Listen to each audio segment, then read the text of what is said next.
Morning all, welcome to വരാന്തറീസ് YouTube channel. Okay, അപ്പോൾ നമ്മളിന്ന് നോക്കുന്നത് എന്താ? നമ്മളിപ്പോൾ കറൻ്റ് നോക്കുന്നത് ഡെയിലി കറണ്ട് അഫയേഴ്സ് ആണ്, മാർച്ച് മന്തിൻ്റെ കറണ്ട് അഫയേഴ്സ് ആണ് നോക്കുന്നത്.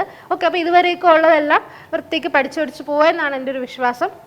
നമ്മൾ എക്സാം ഓറിയൻറ്റഡ് ആയിട്ട് അല്ലെങ്കിൽ എക്സാമിന് ചോദിക്കാൻ ചാൻസ് ഉള്ള ക്വസ്റ്റ്യൻസ് ആണ് കൂടുതലും ഫോക്കസ് ചെയ്ത് പഠിക്കുന്നത്. ഓക്കെ, അല്ലാതെ എല്ലാ കണ്ടന്റും നമ്മൾ വെറുതെ ഒരു കണ്ടന്റിന് വേണ്ടി വെറുതെ എല്ലാം കൂടി ഇൻക്ലൂഡ് ചെയ്തിട്ട് വീഡിയോയുടെ ലെങ്ത് കൂട്ടുന്നില്ല. നമുക്ക് എക്സാമിന് ചോദിക്കാൻ ചാൻസ് ഉള്ള ക്വസ്റ്റ്യൻസ് മാത്രമാണ് നമ്മൾ ഹൈലൈറ്റ് ചെയ്ത് പഠിക്കുന്നത്. പിന്നെ അത് റിലേറ്റ് ചെയ്തിട്ടുള്ള ഇമ്പോർട്ടൻ്റ് ആയിട്ടുള്ള സ്റ്റാറ്റിക് ജിക്കെയും പിന്നെ extra out of the box ചോദിക്കാൻ ചാൻസ് ഉള്ള ക്വസ്റ്റ്യൻസും അങ്ങനത്തെ കാര്യങ്ങളാണ് നമ്മൾ ഇതിനകത്ത് ഇൻക്ലൂഡ് ചെയ്യുന്നത്.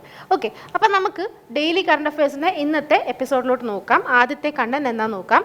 ഓക്കെ, ഇപ്പം ആദ്യമേ എന്താണ് പ്രൈം മിനിസ്റ്റർ ഇപ്പോൾ റീസെൻ്റായിട്ട് ഇലക്ഷൻ സമയമൊക്കെയാണ്, സ്വാഭാവികമായിട്ടും ഒരുപാട് ഡെവലപ്മെൻറ്റ് പ്രോജക്റ്റുകൾ നമ്മുടെ ഓരോ സ്റ്റേറ്റിലും വരുന്നുണ്ട്. അതായത് വികസിത് ഭാരത്, വികസിത് ന്യൂഡൽഹി, വികസിത് ഭാരത്, വികസിത് മധ്യപ്രദേശ് എന്നിങ്ങനെയുള്ള അല്ലെങ്കിൽ ടാഗ് ലൈനോടുകൂടി ഒരുപാട് സ്റ്റേറ്റുകളിൽ പുതിയ പുതിയ ഡെവലപ്മെൻറ്റ്സും ഇന്നോവേഷൻസും ഒക്കെ വരുന്നുണ്ട്. അപ്പോൾ അതിൻ്റെ ഭാഗമായിട്ട് ന്യൂഡൽഹിയിൽ എന്തെല്ലാം പുതിയ ഇനോഗ്രേഷൻസ് ആണ്, എന്തെല്ലാം പുതിയ പ്രൊജക്റ്റുകളാണ് ലോഞ്ച് ചെയ്തിട്ടുള്ളത് എന്നിങ്ങനെ നമുക്കൊന്ന് ജസ്റ്റ് നോക്കാം.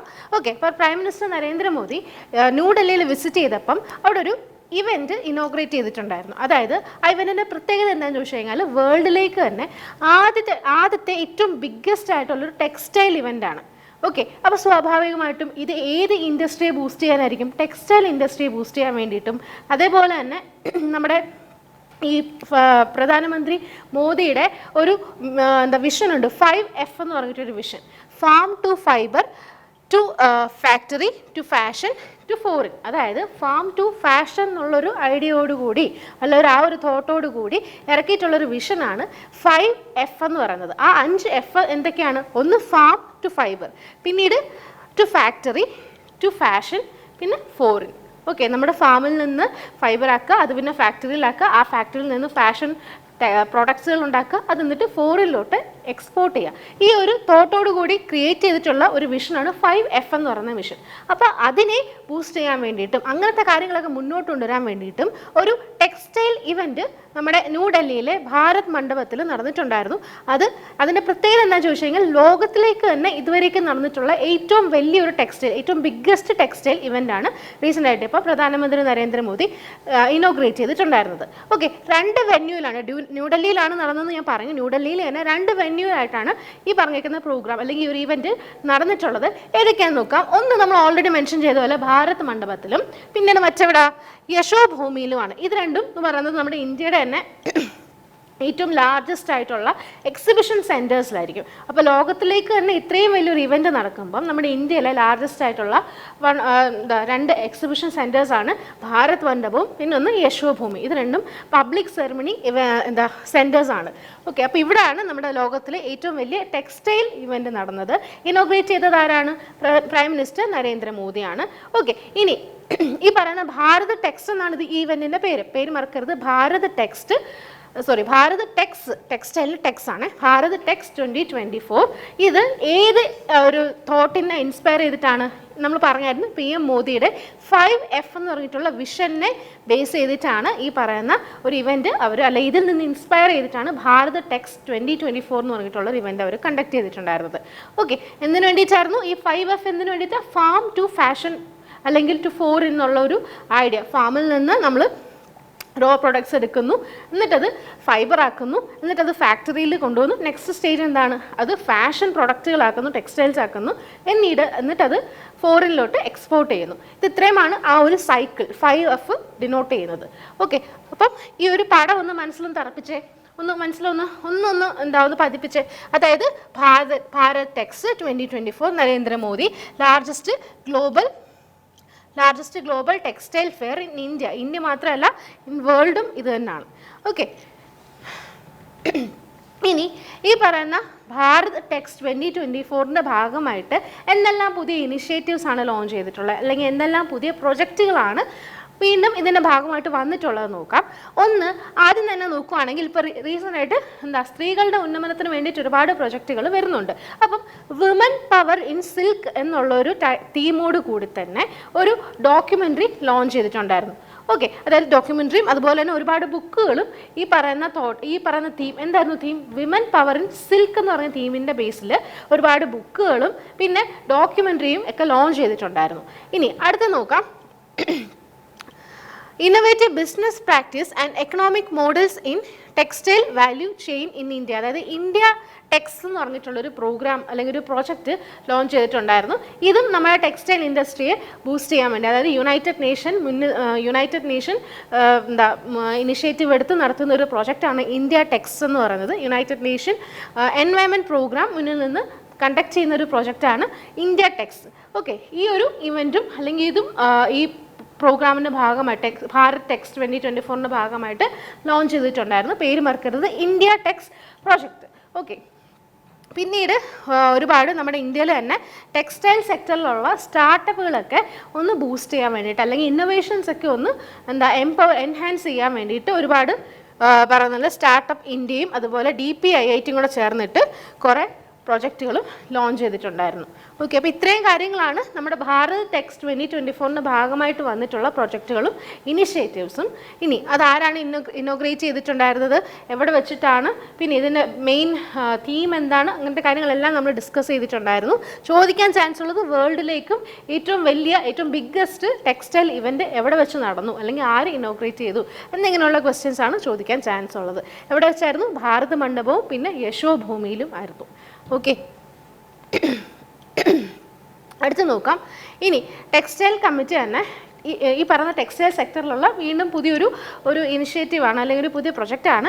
എന്താ നോക്കാം, ടെക്സ്റ്റൈൽ കമ്മിറ്റി എന്ന് പറഞ്ഞാൽ മിനിസ്ട്രി ഓഫ് ടെക്സ്റ്റൈൽസിനകത്ത് വരുന്ന ഒരു ഡിപ്പാർട്ട്മെൻറ്റാണ് ടെക്സ്റ്റൈൽ കമ്മിറ്റി. ഈ ടെക്സ്റ്റൈൽ കമ്മിറ്റിയും നമ്മുടെ GEM എന്ന് പറഞ്ഞാൽ ഗവൺമെൻറ് മാർക്കറ്റ് പ്ലേസാണ്. ഓക്കെ, അതായത് നിങ്ങളിപ്പോൾ നിങ്ങളുടെ ഡേ ടു ഡേ ലൈഫിൽ നിങ്ങൾ ഫ്ലിപ്കാർട്ട് കാണും, ആമസോൺ കാണും, ഇങ്ങനെ ഒരുപാട് പർച്ചേസിങ് സൈറ്റുകൾ അല്ലെ ആപ്പ് കാണും. ഇതേപോലെ ഇതെല്ലാം പ്രൈവറ്റ് ഓതറൈസ്ഡ് ആണ് അല്ലേ. ഇനി ഗവൺമെൻറ്റിനും ഇതേപോലൊരു പർച്ചേസിങ് സൈറ്റ് ഉണ്ട്, അതാണ് ഗവൺമെൻറ് മാർക്കറ്റ് പ്ലേസ് എന്ന് പറയുന്നത്. അപ്പോൾ എന്താണ് ഇവിടെ അതുകൊണ്ട് വന്നത്? ടെക്സ്റ്റൈൽ കമ്മിറ്റി, മിനിസ്ട്രി ഓഫ് ടെക്സ്റ്റൈൽസിൻ്റെ ടെക്സ്റ്റൈൽ കമ്മിറ്റിയും ഗവൺമെൻറ് മാർക്കറ്റ് പ്ലേസും പിന്നീട് സ്കോപ്പ് എന്ന് പറയുന്ന ഒരു എൻ്റർപ്രൈസ് ഉണ്ട്. സ്കോപ്പ് എന്താണ്? Standing conference of public enterprises അഥവാ സ്കോപ്പ്. ഈ 3 ഓർഗനൈസേഷനോട് ചേർന്നിട്ട് ഒരു MOU സൈൻ ചെയ്തിട്ടുണ്ടായിരുന്നു. എന്തിനു വേണ്ടിയിട്ടാണ്? To promote upcycled products made from scrap. മറ്റൊന്നുമല്ല, അതായത് നമ്മുടെ ടെക്സ്റ്റൈൽ വേസ്റ്റുകളും ടെക്സ്റ്റൈൽ സ്ക്രാപ്പുകളിൽ നിന്നൊക്കെ ഒരുപാട് പ്രൊഡക്റ്റുകൾ അപ്സൈക്കിൾ ചെയ്യാന്ന് പറഞ്ഞാൽ റീസൈക്കിൾ ചെയ്യുക, റീയൂസ് ചെയ്യുക.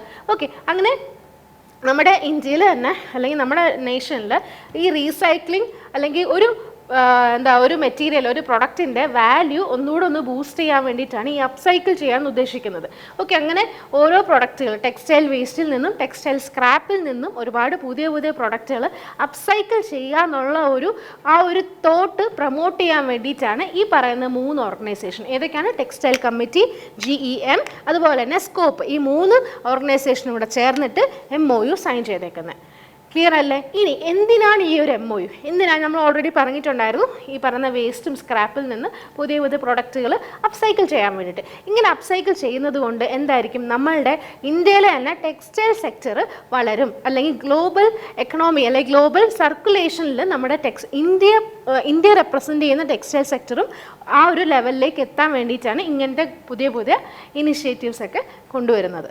ഓക്കെ, ഇനി ഈ ഒരു MOUയുടെ ഭാഗമായിട്ട് ഈ സ്റ്റേക്ക് ഹോൾഡേഴ്സിനെയൊക്കെ സപ്പോർട്ട് ചെയ്യാൻ അല്ലെങ്കിൽ ഈ പ്രൊഡക്റ്റുകളൊക്കെ വിൽക്കാൻ വേണ്ടിയിട്ട് അല്ലെങ്കിൽ അതിനൊരു പർച്ചേസിങ് പ്ലാറ്റ്ഫോം വേണമല്ലോ, സെല്ലിംഗ് പ്ലാറ്റ്ഫോം വേണം. ഇതാണ് അവിടെ GEM കൊണ്ട് ഉദ്ദേശിക്കുന്നത്. ഗവൺമെൻറ് മാർക്കറ്റ് പ്ലേസിലായിരിക്കും ഈ പറയുന്ന പ്രൊഡക്റ്റുകൾക്കൊക്കെ മാർക്കറ്റ് ചെയ്യാനുള്ള ഒരു പ്ലാറ്റ്ഫോം എന്ന് പറയുന്നത്. ഓക്കെ, ഇനിയും ഇതിൻ്റെ ഒരു വിഷൻ കൂടിയുണ്ട്, വോക്കൽ ഫോർ ലോക്കൽ എന്നുള്ള ഒരു തോട്ട് കൂടിയുണ്ട്. അത് അത്ര ഇമ്പോർട്ടൻ്റ് അല്ല, സ്റ്റിൽ അറിഞ്ഞിരിക്കാൻ വേണ്ടിയിട്ടാണ് വോക്കൽ ഫോർ ലോക്കൽ എന്നുള്ള ഒരു തോട്ടും കൂടെ ഇതിനകത്ത് അവർ ഉദ്ദേശിക്കുന്നുണ്ട്. ആ ഒരു ഐഡിയയും കൂടി ഇതിനകത്ത് അവർ ഇമ്പാർട്ട് ചെയ്യുന്നുണ്ട്. ഓക്കെ, അപ്പോൾ മറക്കരുത്, textile committee, government market place, scope എന്നുള്ള കാര്യം നമ്മൾ ഈ കറണ്ട് അഫയേഴ്സിനകത്ത് പഠിച്ചത് കൊണ്ട് സ്കോപ്പ് പിന്നെ എന്ത് ചോദിക്കാൻ ചാൻസ് ഉണ്ട്? ഇതിൻ്റെ ഫുൾ ഫോം ചോദിക്കാൻ ചാൻസ് ഉണ്ട്. എന്തായിരുന്നു? ഓർമ്മയുണ്ടോ? Standing conference of public enterprises എന്നായിരുന്നു സ്കോപ്പിൻ്റെ ഫുൾ ഫോം. ഇത് 3 കൂടെ ചേർന്നിട്ട് എന്ത് ചെയ്തു? MOU സൈൻ ചെയ്തിട്ടുണ്ടായിരുന്നു. എന്തിനു വേണ്ടിയിട്ടായിരുന്നു? ഈ പറയുന്ന പറയുന്ന ടെക്സ്റ്റൈൽ സെക്ടേഴ്സിലുള്ള അല്ലെങ്കിൽ ടെക്സ്റ്റൈൽ വേസ്റ്റുകളും സ്ക്രാപ്പിൽ നിന്നും പുതിയ പുതിയ പ്രൊഡക്റ്റുകൾ അപ്സൈക്കിൾ ചെയ്യാനും അതിൻ്റെ ഭാഗമായിട്ട് അല്ലെങ്കിൽ അതിൻ്റെ ഫലമായിട്ട് എന്ത് ചെയ്യും, നമ്മുടെ ഇന്ത്യയുടെ ടെക്സ്റ്റൈൽ സെക്ടേഴ്സിനെ ഒന്ന് എംപവർ ചെയ്യാൻ വേണ്ടി, ബൂസ്റ്റ് ചെയ്യാൻ വേണ്ടിയിട്ടായിരുന്നു ഇവർ ഈ MOU സൈൻ ചെയ്തിട്ടുണ്ടായിരുന്നത്. ഓക്കെ അല്ലേ? ഇനി അടുത്ത ന്യൂസ് നോക്കാം. IIM ജമ്മുവും പിന്നെ അതേപോലെ തന്നെ NIFT ശ്രീനഗർ ബേസ് ചെയ്തിട്ടുള്ള ഒരു ടെക്നിക്കൽ ഇൻസ്റ്റിറ്റ്യൂഷനാണ് ഈ national institute of fashion technology എന്ന് പറയും, NIFT. ഓക്കെ, അപ്പോൾ ശ്രീനഗറിൻ്റെ NIFTും ജമ്മു ആൻഡ് കാശ്മീരിൻ്റെ ഇന്ത്യൻ ഇൻസ്റ്റിറ്റ്യൂട്ട് ഓഫ് മാനേജ്മെൻറ്റും കൂടെ ചേർന്നിട്ട് ഒരു MOU സൈൻ ചെയ്തിട്ടുണ്ടായിരുന്നു. എന്തിനു വേണ്ടിയിട്ടായിരിക്കും? NIFT വന്നേക്കുന്നത് അല്ലേ, ഫാഷൻ ടെക്നോളജിയും അതേപോലെ തന്നെ IIMഉം. കാരണം ജമ്മു ആൻഡ് കാശ്മീരിൽ ഒരുപാട് ഫാഷൻ റിലേറ്റ് ചെയ്തിട്ടുള്ള ഇന്നൊവേഷൻസും സ്റ്റാർട്ടപ്പുകളും ഓൺടർപ്രണർഷിപ്പും ഒക്കെ വരാൻ വേണ്ടിയിട്ടാണ് ഈ ഒരു MOU സൈൻ ചെയ്യുന്നത്. അപ്പോൾ ആരൊക്കെ തമ്മിലാണ്? ജമ്മു ആൻഡ് കാശ്മീരിലാണ്. അപ്പോൾ അതിന് ടെക്നോളജി അല്ലെങ്കിൽ മാനേജ്മെൻറ്റ് സപ്പോർട്ട് കൊടുക്കാൻ വേണ്ടിയിട്ടാണ് ജമ്മു ആൻഡ് കാശ്മീർ ബേസ് ചെയ്തിട്ടുള്ള IIM വന്നേക്കുന്നത്. ഇനി ടെക്നിക്കൽ സപ്പോർട്ട് കൊടുക്കുന്നത് ആരായിരിക്കും? ശ്രീനഗർ ബേസ് ചെയ്തിട്ടുള്ള, അതും ജമ്മു ആൻഡ് കാശ്മീരിലുള്ളതാണ്, ശ്രീനഗർ ബേസ് ചെയ്തിട്ടുള്ള national institute of fashion technology. ഇവർ രണ്ടുപേരുടെ MOU സൈൻ ചെയ്തു. എന്തിനു വേണ്ടിയിട്ടാണ്? ജമ്മു ആൻഡ് കാശ്മീരിലെ ഓൺടർപ്രണർഷിപ്പും അല്ലെങ്കിൽ ഈ ടെക്സ്റ്റൈൽ സെക്ടർ ബേസ് ചെയ്തിട്ടുള്ള ഇന്നൊവേഷൻസും സ്റ്റാർട്ടപ്പും ഒക്കെ ഒരുപാട് കൊണ്ടുവരാൻ വേണ്ടിയിട്ട്, ഫോസ്റ്റർ ചെയ്യാൻ വേണ്ടിയിട്ട്. ഓക്കെ, അപ്പോൾ അത്രയേ ഉള്ളൂ. ചെറിയൊരു ന്യൂസാണ്, അതിനകത്ത് അത്രയൊക്കെ ചോദിക്കാനുള്ളൂ. ഇനി അടുത്ത് നോക്കാം. പ്രധാനമന്ത്രി ഒരു പുതിയ കാര്യങ്ങളുടെ എന്ന് പറഞ്ഞാൽ HURL സിന്ദ്രി എന്ന് പറഞ്ഞിട്ടുള്ള ഫെർട്ടിലൈസർ പ്ലാൻ ഉണ്ട്. ഓക്കെ, ജാർഖണ്ഡിലെ ഒരു ഫെർട്ടിലൈസർ പ്ലാനാണ് സിന്ദ്രി ഫെർട്ടിലൈസർ പ്ലാന്റ്. ഓക്കെ, അത് ജാർഖണ്ഡിൽ ഉള്ളതാണ്. ഇനി അതും അത് ഇനോഗ്രേറ്റ് ചെയ്തിട്ടുണ്ടായിരുന്നു. HURL Hindustan Urvarak and Rasayan limited എന്നാണ് HURLൻ്റെ ഫുൾ ഫോം വരുന്നത്. ഫെർട്ടിലൈസർ പ്ലാന്റാണ്. ഫെർട്ടിലൈസേഴ്സ് ഒക്കെ മാനുഫാക്ചർ ചെയ്യുന്ന ഒരു പ്ലാന്റാണ്. എവിടെയാണ്? ജാർഖണ്ഡിലാണ്. ജാർഖണ്ഡിലെ ധൻബാദ് എന്ന് പറഞ്ഞിട്ടുള്ള ഡിസ്ട്രിക്റ്റിലാണ്, ധൻബാദിലെ സിന്ദ്രി എന്ന് പറഞ്ഞിട്ടുള്ള സ്ഥലത്താണ് ഈ HURL സിന്ദ്രി ഫെർട്ടിലൈസർ പ്ലാന്റ് ഉള്ളത്. ഇത് ഇനോഗ്രേറ്റ് ചെയ്തതും പ്രൈം മിനിസ്റ്റർ നരേന്ദ്രമോദിയാണ്. ഓക്കെ, 2018 ഈ പറയുന്ന സിന്ദ്രി HURL സിന്ദ്രിയുടെ ഫൗണ്ടേഷൻ സ്റ്റോൺ ലേ ചെയ്തിട്ടുണ്ടായിരുന്നത്. ഇപ്പോൾ 2024 ഇപ്പോഴാണ് അത് കംപ്ലീറ്റ് ആയിട്ട് കൺസ്ട്രക്ഷൻ കഴിഞ്ഞ് ഇപ്പോഴാണ് അതിൻ്റെ ഇനോഗ്രേഷൻ കഴിഞ്ഞിട്ടുണ്ടായിരുന്നത്. ഈ പറയുന്ന ഫെർട്ടിലൈസർ പ്ലാന്റ് ഇപ്പോൾ ജാർഖണ്ഡിലെ ധൻബാദ് എന്ന് പറഞ്ഞ ഡിസ്ട്രിക്റ്റിലെ സിന്ദ്രി എന്ന് പറഞ്ഞിട്ടുള്ള സ്ഥലത്തെ HURL സിന്ദ്രി എന്ന് പറഞ്ഞിട്ടുള്ള ഫെർട്ടിലൈസർ പ്ലാന്റ് ഇന്ത്യയുടെ തന്നെ 3ാമത്തെ ഫെർട്ടിലൈസർ പ്ലാന്റ് ആണ്. ഓക്കെ, എത്രാമത്തെയാണ്? 3ാമത്തെ ഫെർട്ടിലൈസർ പ്ലാന്റ് ആണ് ഇന്ത്യയുടെ. ഓക്കെ, മറ്റ് 2 എവിടേക്കാന്ന് നോക്കാം. ഒന്ന് ഉത്തർപ്രദേശിലെ ഗോരഖ്പൂർ എന്ന് പറഞ്ഞിട്ടുള്ള സ്ഥലത്തും പിന്നൊന്ന് തെലങ്കാനയിലെ രാമഗുഡം എന്ന് പറഞ്ഞിട്ടുള്ള സ്ഥലത്തും. ഓക്കെ, തെലങ്കാനയിലെ രാമഗുഡത്തും പിന്നെ ഉത്തർപ്രദേശിലെ ഗോരഖ്പൂരിലും ഇപ്പോൾ വന്നിട്ടുള്ളത് എവിടെ? ജാർഖണ്ഡിലെ സിന്ദ്രിയിലുമാണ് നമ്മുടെ ഇന്ത്യയിൽ ആകെ 3 ഫെർട്ടിലൈസർ പ്ലാന്റുകൾ ഉള്ളത്.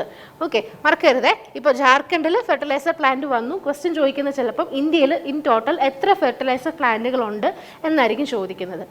ഓക്കെ, അടുത്ത ക്വസ്റ്റ്യൻ നോക്കാം. നമ്മുടെ യൂണിയൻ മിനിസ്റ്ററാണ്, natural gas, petroleum and natural gas മിനിസ്ട്രിയുടെ യൂണിയൻ മിനിസ്റ്ററാണ് ഹർദീപ് സിംഗ് പുരി എന്ന് പറയുന്നത്, അല്ലെങ്കിൽ ഹർദീപ് എസ് പുരി എന്ന് പറഞ്ഞിട്ടുള്ള അദ്ദേഹം ഇപ്പോൾ റീസെൻ്റായിട്ട് ഇന്ത്യയിൽ 201 CNG compressed natural gas stations ആണ് ഇനോഗ്രേറ്റ് ചെയ്തിട്ടുണ്ടായിരുന്നത്. എത്രയാണ്? 201. മാർക്കരുത്, 201. ഇതാണ് ഹർദീപ് സിംഗ് പുരി. കണ്ടാൽ നമ്മുടെ മൻമോഹൻ സിംഗിൻ്റെ കൂട്ടൊക്കെ ഇല്ലേ, പക്ഷേ അദ്ദേഹം അല്ല, ഇത് ഹർദീപ് സിംഗ് പുരിയാണ്. ഏത് മിനിസ്ട്രിയാണ്? Ministry of petroleum and natural gas. Okay, അദ്ദേഹം വിർച്വലി ആണ് ഈ പറയുന്ന 201 കംപ്രസ്ഡ് നാച്ചുറൽ ഗ്യാസ് സ്റ്റേഷൻസ് ഇന്ത്യയിൽ ഇനോഗ്രേറ്റ് ചെയ്തിട്ടുണ്ടായിരുന്നത്. അതിനൊപ്പം തന്നെ ഇന്ത്യയിലെ ആദ്യത്തെ, ശ്രദ്ധിക്കണം, ഇന്ത്യയുടെ ആദ്യത്തെ small scale LNG liquefied natural gas യൂണിറ്റും, അതായത് ഗെയിലിൻ്റെയാണ് ലിക്വിഫൈഡ് നാച്ചുറൽ ഗ്യാസ് യൂണിറ്റും ഇനോഗ്രേറ്റ് ചെയ്തിട്ടുണ്ടായിരുന്നു. അപ്പോൾ എന്തൊക്കെയാണ്? ഇന്ത്യയിൽ ഏകദേശം 17ഓളം സ്റ്റേറ്റുകളിൽ നിന്ന്, അല്ലെങ്കിൽ ഏകദേശം 17ഓളം സ്റ്റേറ്റുകളിൽ മൊത്തത്തിൽ 201 കംപ്രസ്ഡ് നാച്ചുറൽ ഗ്യാസ് സ്റ്റേഷൻസും അതിൻ്റെ ഒപ്പം തന്നെ ഇന്ത്യയുടെ തന്നെ ആദ്യത്തെ small scale LNG liquefied natural gas യൂണിറ്റും ഗെയിലിൻ്റെയാണ് ഈ പറയുന്ന ലിക്വിഫൈഡ് നാച്ചുറൽ ഗ്യാസ് യൂണിറ്റ്. അങ്ങനെ ഇത്രയും കാര്യങ്ങളാണ്. അപ്പോൾ സ്വാഭാവികമായിട്ടും ഇതിൻ്റെ ഇനോഗ്രേഷനൊക്കെ ആരായിരിക്കും? Petroleum and natural gas minister ആയിരിക്കും.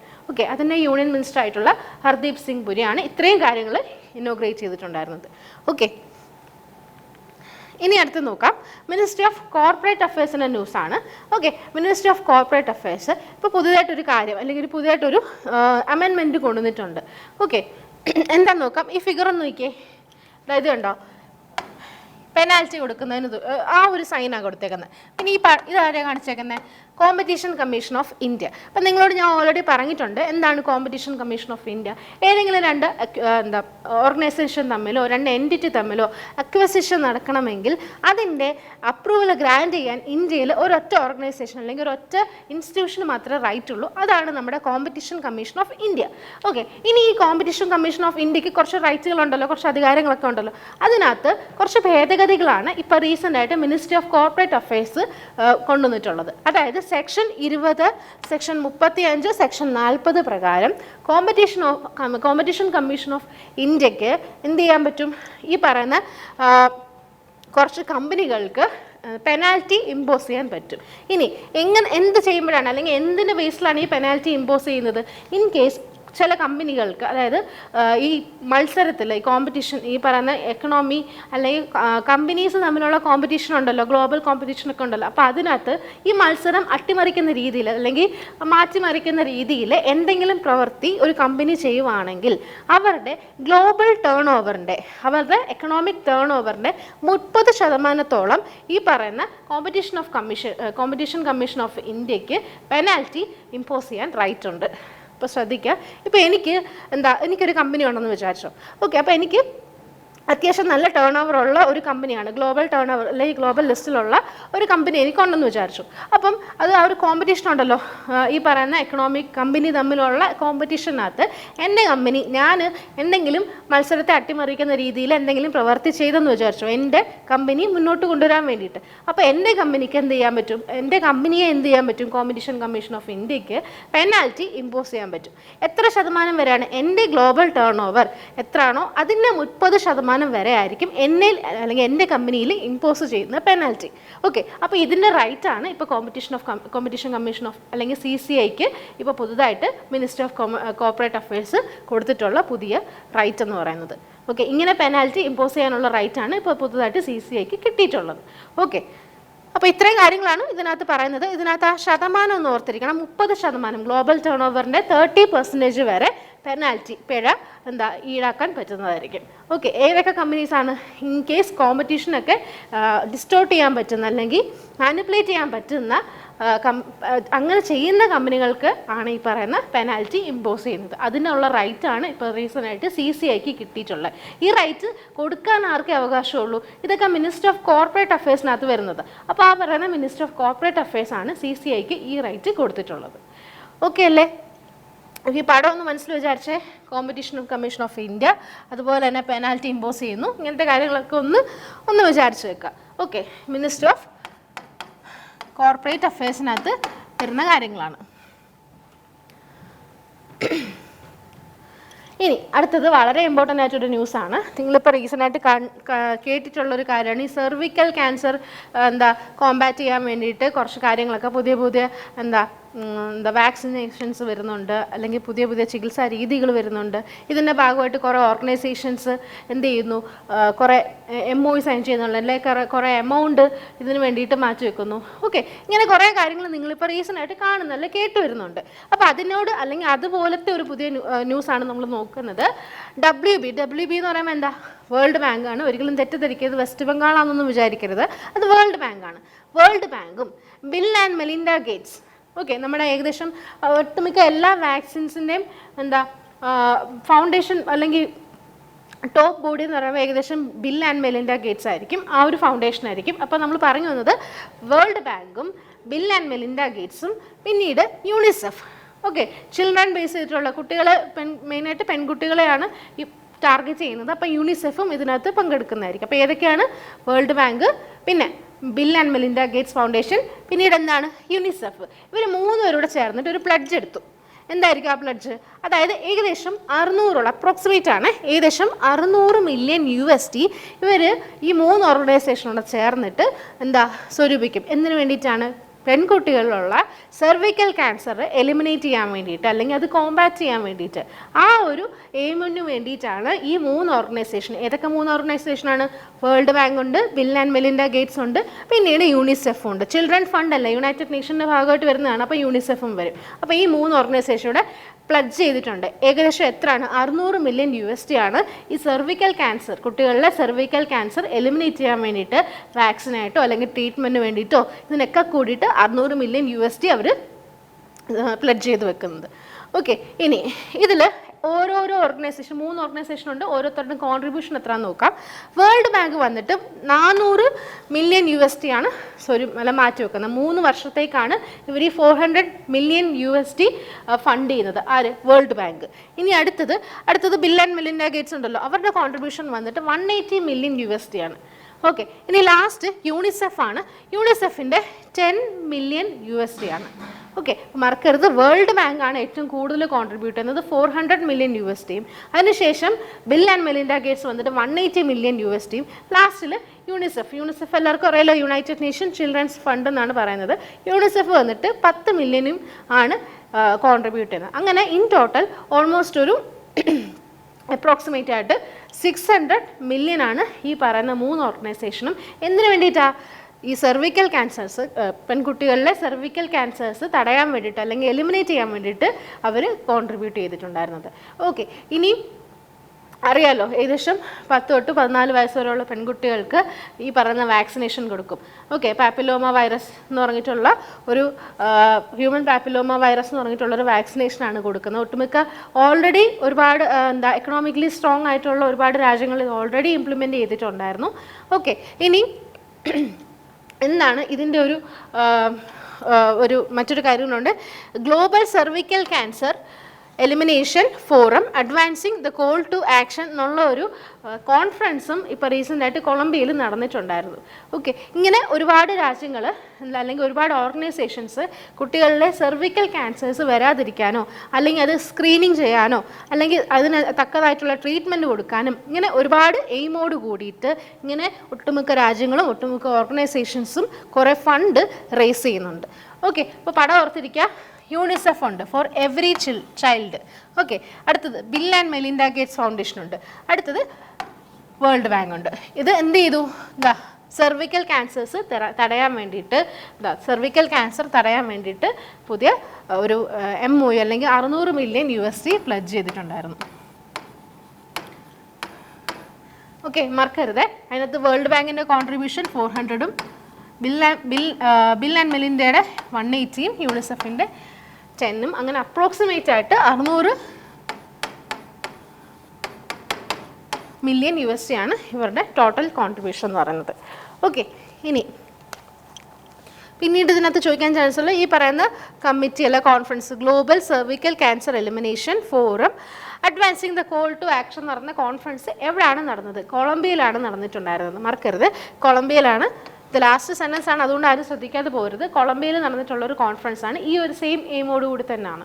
ഓക്കെ, ഇനി ഞാൻ പറഞ്ഞല്ലോ ഒരുപാട് രാജ്യങ്ങൾ ഈ സെർവിക്കൽ ക്യാൻസർ എലിമിനേറ്റ് ചെയ്യാൻ വേണ്ടി അല്ലെങ്കിൽ അത് പ്രിവെൻറ്റ് ചെയ്യാൻ വേണ്ടിയിട്ട് ഒരുപാട് കമ്മിറ്റ്മെൻറ്റ്സ് നടത്തിയിട്ടുണ്ട്. ഒരുപാട് പുതിയ പുതിയ കാര്യങ്ങൾ കൊണ്ടുവന്നിട്ടുണ്ട്, അല്ലെങ്കിൽ ഓൾറെഡി എക്സിസ്റ്റഡ് ആയിട്ടുള്ള കാര്യങ്ങൾ വീണ്ടും റിന്യൂ ചെയ്തിട്ടുണ്ട്.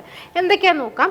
ആദ്യം തന്നെ ഇന്തോനേഷ്യയാണ്. ഇന്തോനേഷ്യ 2023 ഈ ഒരു എയിമോട് കൂടി നാഷണൽ ആക്ഷൻ പ്ലാൻ കൊണ്ടുവന്നിട്ടുണ്ടായിരുന്നു. അത് ഒന്നുകൂടെ റിന്യൂ ചെയ്യാൻ പ്ലാൻ ചെയ്തിട്ടുണ്ട്. അതിനുള്ള കമ്മിറ്റ്മെൻറ്റും കമ്മിറ്റി കാര്യങ്ങളൊക്കെ അവർ രൂപീകരിക്കുന്നുണ്ട്. അപ്പോൾ 2023 നാഷണൽ ആക്ഷൻ പ്ലാൻ ഒന്നുകൂടെ റിന്യൂ ചെയ്യാൻ ആര് മുന്നോട്ട് വന്നു? ഇന്തോനേഷ്യ മുന്നോട്ട് വന്നിട്ടുണ്ടായിരുന്നു. അടുത്തത് ഡെമോക്രാറ്റിക് റിപ്പബ്ലിക് ഓഫ് കോങ്കോ എന്ന് പറയുന്ന രാജ്യം എന്ത് ചെയ്തിട്ടുണ്ട്? ഈ പറയുന്ന ഹ്യൂമൻ പാപ്പിലോമ വൈറസിൻ്റെ വാക്സിൻ 9 വയസ്സ് തൊട്ട് 14 വയസ്സ് വരെയുള്ള കുട്ടികൾക്ക് സിംഗിൾ ഡോസ് കൊടുക്കാൻ അവർ പ്ലഡ്ജ് ചെയ്തിട്ടുണ്ടായിരുന്നു. ഇതും എന്തിനു വേണ്ടിയിട്ടായിരിക്കും? കുട്ടികളിലെ സെർവിക്കൽ ക്യാൻസർ വരാനുള്ള ചാൻസ് അല്ലെങ്കിൽ അതൊന്ന് പ്രിവെൻറ്റ് ചെയ്യാൻ വേണ്ടിയിട്ടാണ് ഈ പറയുന്ന വാക്സിൻ കൊടുക്കുന്നത്. 9 തൊട്ട് 14 വയസ്സുള്ള കുട്ടികൾക്കാണ് ഈ വാക്സിൻ മെയിനായിട്ട് കൊടുക്കുന്നത്.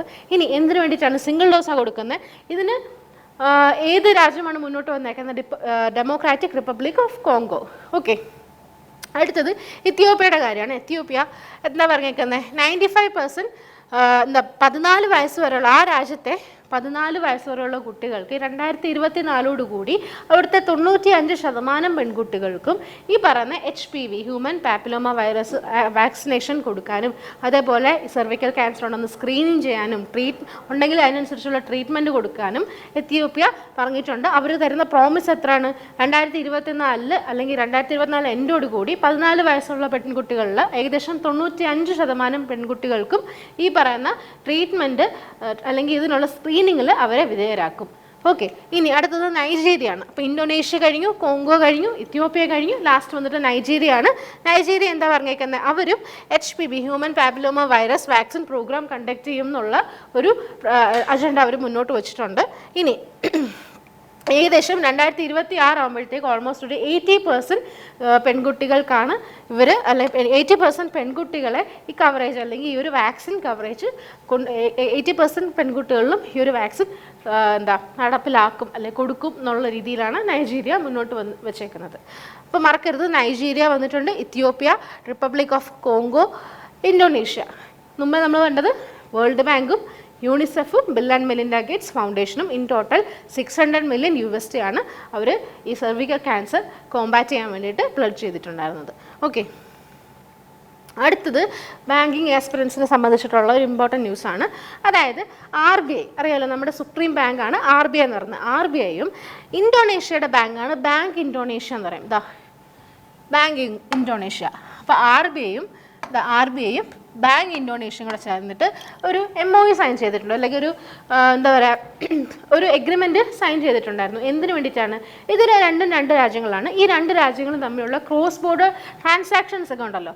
അപ്പോൾ ഈ വരുന്ന ബൈലാറ്ററൽ ട്രാൻസാക്ഷൻ, രണ്ട് രാജ്യങ്ങളും തമ്മിലുള്ള ട്രാൻസാക്ഷനിൽ ഇന്ത്യയുടെ ലോക്കൽ കറൻസിയായ റുപ്പിയും അതേപോലെ തന്നെ ഇന്തോനേഷ്യയുടെ ലോക്കൽ കറൻസി ആയിട്ടുള്ള ഇന്തോനേഷ്യൻ റുപ്പിയായും ഇത് രണ്ടും ഇമ്പാർട്ട് ചെയ്യാൻ വേണ്ടിയിട്ട്, അതായത് ഇവർ ക്രോസ് ബോർഡർ ട്രാൻസാക്ഷൻ ആണെങ്കിലും ബയലാറ്ററൽ ട്രാൻസാക്ഷൻ ആണെങ്കിലും അവരുടെ ലോക്കൽ കറൻസീസിൻ്റെ യൂസ് ഒന്ന് പ്രൊമോട്ട് ചെയ്യാൻ വേണ്ടിയിട്ടാണ് RBI ഈ രണ്ട് രാജ്യങ്ങളിലെ സുപ്രീം ബാങ്കുകളായ RBIയും ബാങ്ക് ഇന്തോനേഷ്യയും കൂടെ ചേർന്നിട്ട് MOU സൈൻ ചെയ്തേക്കുന്നത്.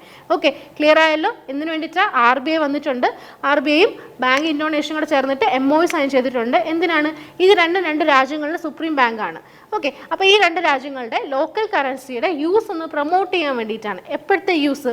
ബൈലാറ്ററൽ ട്രാൻസാക്ഷൻ, അതായത് ഇന്തോനേഷ്യ നിൽക്കുന്ന ഒരാൾക്ക് അല്ലെങ്കിൽ അവിടെ പഠിക്കുന്ന ഒരാൾക്കോ ജോലി ചെയ്യുന്ന ഒരാൾക്കോ ഇങ്ങോട്ടേക്ക് എമൗണ്ട് അല്ലെങ്കിൽ പൈസ ട്രാൻസാക്ട് ചെയ്യണമെങ്കിൽ അവിടുത്തെ ലോക്കൽ കറൻസി അല്ലെങ്കിൽ ഇവിടുത്തെ ലോക്കൽ കറൻസിയുടെയൊക്കെ യൂസ് അവിടെ ചെയ്യാൻ പറ്റും. ഓക്കെ, ഇത് ഈ ഒരു അല്ലെങ്കിൽ ഈ ഒരു എയിം പ്രൊമോട്ട് ചെയ്യാൻ വേണ്ടിയിട്ടാണ് ഈ പറയുന്ന രണ്ട് ബാങ്ക് തമ്മിൽ MOU സൈൻ ചെയ്തേക്കുന്നത്. ക്ലിയർ അല്ലേ? ഇനി ഈ MOU സൈൻ ചെയ്തേക്കുന്ന ആരായിരിക്കും? RBIയുടെ ഭാഗത്ത് നിന്ന് അവിടുത്തെ ടോപ്പായിട്ടുള്ള ആരായിരിക്കും? RBIയുടെ ഗവർണറായിട്ടുള്ള ശക്തികാന്ത ദാസും. ഇനി ബാങ്ക് ഇന്തോനേഷ്യയുടെ പ്രതിനിധീകരിച്ച് വന്നേക്കുന്ന അവിടുത്തെ ഗവർണറായിട്ടുള്ള പെരി വാർജിയോ. ഓക്കെ, ശക്തികാന്ത ദാസും പെരി വാർജിയോയും കൂടെ ചേർന്നിട്ടാണ് ഈ MOU സൈൻ ചെയ്തേക്കുന്നത്. അപ്പം ഈ പടം ഒന്ന് ഓർത്തിരിക്കുക. ബാങ്ക് ഇന്തോനേഷ്യ ഉണ്ട്, ഇന്തോനേഷ്യയുടെ സെൻട്രൽ ബാങ്കാണ്, അതേപോലെ തന്നെ ഇന്ത്യയുടെ സുപ്രീം ബാങ്ക് ആയിട്ടുള്ള RBIയുമാണ്. ഇവർ രണ്ടിലൂടെ ചേർന്നിട്ട് ഈ രണ്ട് കറസ്പോണ്ടിങ് ആയിട്ടുള്ള ഈ രണ്ട് രാജ്യങ്ങളുടെ ലോക്കൽ കറൻസിയുടെ യൂസ് ഒന്ന് കൂട്ടാൻ വേണ്ടിയിട്ട്, അല്ലെങ്കിൽ ബൈലാറ്ററൽ ട്രാൻസാക്ഷനിൽ ലോക്കൽ കറൻസീസ് കൂടുതലും യൂസ് ചെയ്യാൻ വേണ്ടിയിട്ട്, അതൊന്ന് പ്രൊമോട്ട് ചെയ്യാൻ വേണ്ടിയിട്ടാണ് ഇങ്ങനെ ഇവർ ഈ രണ്ട് ബാങ്ക് തമ്മിൽ MOU സൈൻ ചെയ്തേക്കുന്നത്. ക്ലിയർ അല്ലേ? ഓക്കെ അല്ലേ? അടുത്ത് നോക്കാം. വീണ്ടും RBIയുടെ ന്യൂസ് തന്നെയാണ്. ഓക്കെ, നിങ്ങൾ ഒന്ന് ആലോചിച്ച് നോക്കുക. നിങ്ങളുടെ കയ്യിൽ ക്രെഡിറ്റ് കാർഡ് കാണും, അല്ലെങ്കിൽ ഡെബിറ്റ് ATM കാർഡൊക്കെ കാണും. നിങ്ങളുടെ ഓരോരുത്തർക്കും ഓരോ കാർഡ് നെറ്റ്വർക്ക് ആയിരിക്കും. ചിലപ്പോൾ എനിക്ക് മാസ്റ്റർ കാർഡ് ആയിരിക്കും അല്ലേ, മറ്റു ചിലർക്ക് വിസ ആയിരിക്കും. ഓക്കെ, ചിലർക്ക് അമേരിക്കൻ എക്സ്പ്രസ് ആയിരിക്കും, ചിലർക്ക് ഡൈനസ് ക്ലബ് ആയിരിക്കും. അങ്ങനെ ഓരോരുത്തർക്കും ഓരോ കാർഡ് നെറ്റ്വർക്ക് ആയിരിക്കും. നിങ്ങളുടെ ഓരോരുത്തരുടെയും ATM കാർഡ് എടുത്ത് നോക്കുമ്പോൾ ഓരോന്നിലും ഓരോ കാർഡ് നെറ്റ്വർക്ക് ആയിരിക്കും. ഇത് നമുക്ക് ബാങ്കിൽ നിന്ന് കിട്ടുന്നതാണ് അല്ല, നമ്മൾ തീരുമാനിക്കുന്നതല്ല.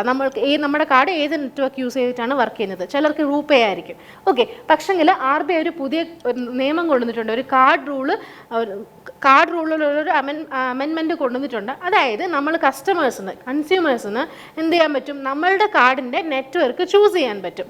ക്ലിയർ ആയോ? കസ്റ്റമേഴ്സിന് അവർക്ക് ഏത് നെറ്റ്വർക്കാണ് വേണ്ടത്, വിസ വേണോ, മാസ്റ്റർ കാർഡ് വേണോ, റൂപേ വേണോ, അമേരിക്കൻ എക്സ്പ്രസ് വേണോ, ഏത് വേണോ എന്നുള്ളത് നമുക്ക് സെലക്ട് ചെയ്യാൻ പറ്റും. ഇങ്ങനെ കാർഡ് റൂളിൽ പുതുതായിട്ട് ഒരു അമെൻമെൻ്റ് ആണ് RBI റീസെൻ്റായിട്ട് കൊണ്ടുവന്നിട്ടുള്ളത്. ക്ലിയർ അല്ലേ? ഇനി ഇത് മാർച്ച് 7 തൊട്ടായിരിക്കും പ്രാവർത്തികമാക്കുന്നത്. 2027 ഇപ്പോൾ ഓൾറെഡി ആയി. 2024 മാർച്ച് 7 തൊട്ടായിരിക്കും ഈ പറയുന്ന അമെൻമെൻറ്റ് പ്രാവർത്തികമാക്കുന്നത്. ക്ലിയർ അല്ലേ? അപ്പം ഇത്രയും കാര്യങ്ങളാണ് ഇതിനകത്ത് വരുന്നത്. ഓക്കെ, അടുത്ത് നോക്കാം. ഒരു എന്താ പറയുക, ഒരു ലിക്വിഡിറ്റി സപ്പോർട്ടിൻ്റെ കാര്യമാണ് പറയുന്നത്. ഓക്കെ, IIFL ഫിനാൻസ് എന്ന് പറയുന്ന ഒരു ഫിനാൻഷ്യൽ ഇൻസ്റ്റിറ്റ്യൂഷൻ ഉണ്ട്. ഓക്കെ, ആ ഫിനാൻഷ്യൽ ഇൻസ്റ്റിറ്റ്യൂഷന് ഇപ്പോൾ റീസെൻ്റായിട്ട് RBI എന്ത് ചെയ്തു, ഫൈൻ ഇമ്പോസ് ചെയ്തിട്ടുണ്ടായിരുന്നു, മോണിറ്ററി പെനാൽറ്റി ഇമ്പോസ് ചെയ്തിട്ടുണ്ടായിരുന്നു.